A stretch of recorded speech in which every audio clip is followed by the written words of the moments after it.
नमस्कार दोस्तों, जय हिंद, जय भारत। दोस्तों, आज हम इस वीडियो में जानेंगे मनु भंडारी की रचना एक कहानी यह भी का सरल शब्दों में सारांश।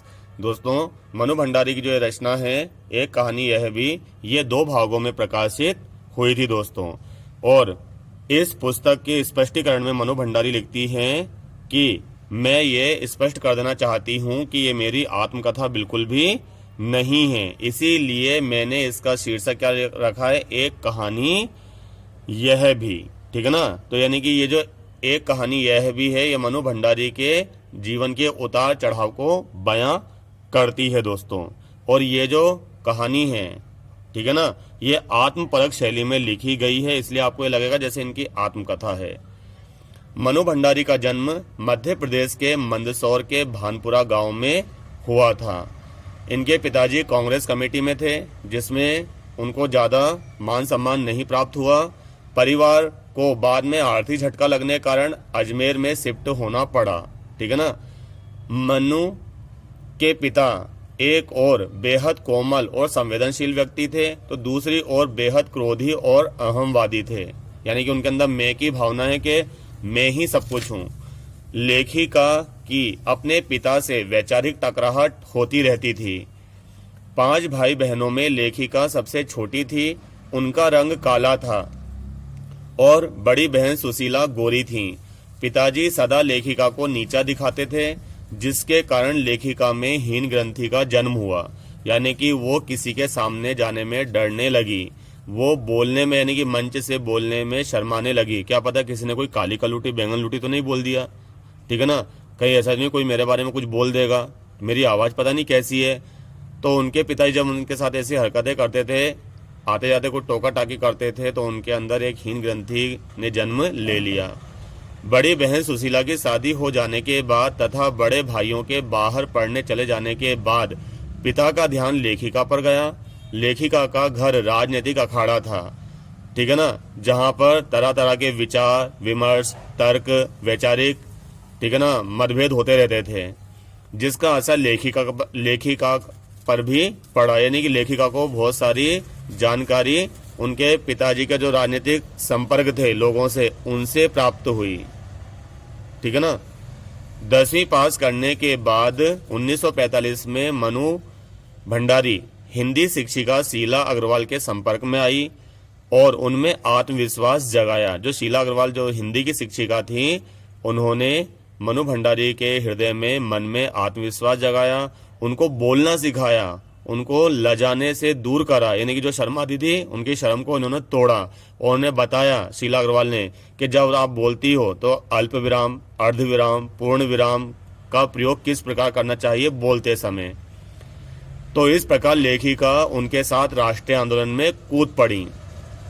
ठीक है ना। उनकी शिकायत भी पिताजी से कई बार हुई, ठीक है ना, कि तुम्हारी बेटी को आके देखिए, ये कॉलेज के बच्चों को भड़काती रहती है।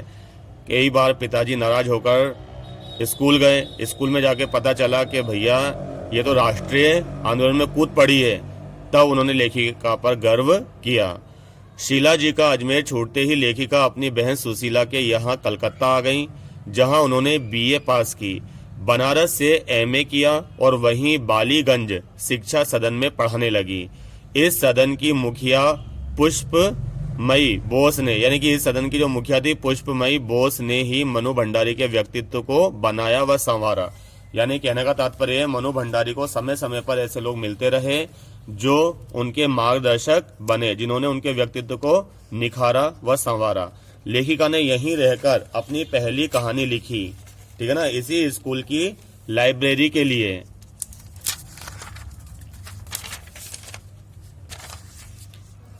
किताबें मंगवाने के सिलसिले में वे राजेंद्र यादव के संपर्क में आई और धीरे धीरे राजेंद्र यादव से उनका परिचय हुआ और यही परिचय धीरे धीरे प्रेरणा सूत्र में बदलता चला गया, या फिर बदल ही गया, या फिर क्या बदल ही गया दोस्तों। लेखिका के अनुसार यहीं से उनके व्यक्तित्व का विभाजन हुआ, एक पत्नी का और एक लेखिका का। ठीक है ना। यानी कि यहीं से मनु भंडारी के व्यक्तित्व का विभाजन हुआ, यानी कि बढ़ गया 2 भागों में, एक पत्नी के रूप में और एक लेखिका के रूप में। शादी के बाद राजेंद्र का व्यवहार बदल गया। राजेंद्र मनु के प्रति संवेदनहीन थे। वे सिर्फ अपनी पसंदीदा अनुसार जीवन जीते रहे। यानी कि जो राजेंद्र यादव थे वो सिर्फ अपने पसंदीदा के अनुसार जीवन जीते रहते थे। कई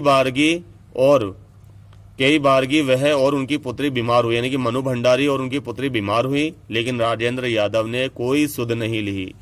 मनु भंडारी लिखती हैं कि कई बार वे इस संबंध को तोड़ देना चाहती थीं, पर पिता के विरुद्ध जाकर किए गए विवाह का असफल होना तथा पुत्री टिंकू का बंटी बन जाना उन्हें कतई स्वीकार नहीं था।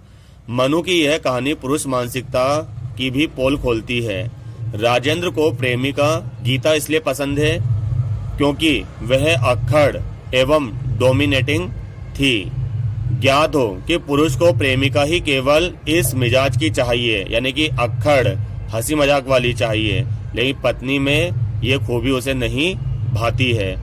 भंडारी जी यानी मनु भंडारी जी ने इस कृति के माध्यम से अपने लेखीय जीवन के संघर्ष के साथ साथ व्यक्तित्व जीवन में संबंधों के उतार चढ़ाव का भी पर्याप्त प्रकाश डाला। यानी कि अपने व्यक्तित्व जीवन में जो संबंधों में उनके उतार चढ़ाव हुए हैं उन पर भी उन्होंने प्रकाश डाला है। तो दोस्तों, इस प्रकार इस कहानी के यानी कि एक कहानी यह भी कि कुछ स्मरणीय बिंदु यह भी हैं कि इस आत्मपरक कृति में आजादी के उत्तरार्ध के दौर के साथ साथ आपातकाल का भी जिक्र हुआ है। आपातकाल में अभिव्यक्ति की स्वतंत्रता खतरे में पड़ी और सरकार लेखकों को प्रलोभन देकर अपनी तरफ करने लगी। मनु भंडारी को भी पद्मश्री का लालच मिला, पर उन्होंने इसे ठुकरा दिया था। मनु भंडारी 1 इंच मुस्कान को पूर्णतः अपनी कृति बताती हैं। इसमें राजेंद्र यादव का योगदान नाम मात्र ही था। दीवार, बच्चे और बारिश, नशा, ईसा के घर की कहानी, कील और कसक, अकेली, यही सच है, त्रिशंकु और स्त्री सुबोधनी आदि कहानियों का जिक्र भी इस कृति में किया गया है। एक वृद्ध महिला का हिंदी न जानते हुए भी अपनी पोतियों के लिए मराठी उपन्यास का अनुवाद टूटी फूटी हिंदी में करते हुए देख मनु भंडारी आश्चर्य से भर जाती हैं। उज्जैन में लेखिका प्रेमचंद सृजनपीठ के निर्देशन के तौर पर नियुक्त हुई थी दोस्तों, ठीक है ना। इसमें राजेंद्र यादव के साथ मोहन, राकेश और कमलेश्वर संग उनके रिश्तों पर भी हल्का सा प्रकाश डाला गया है।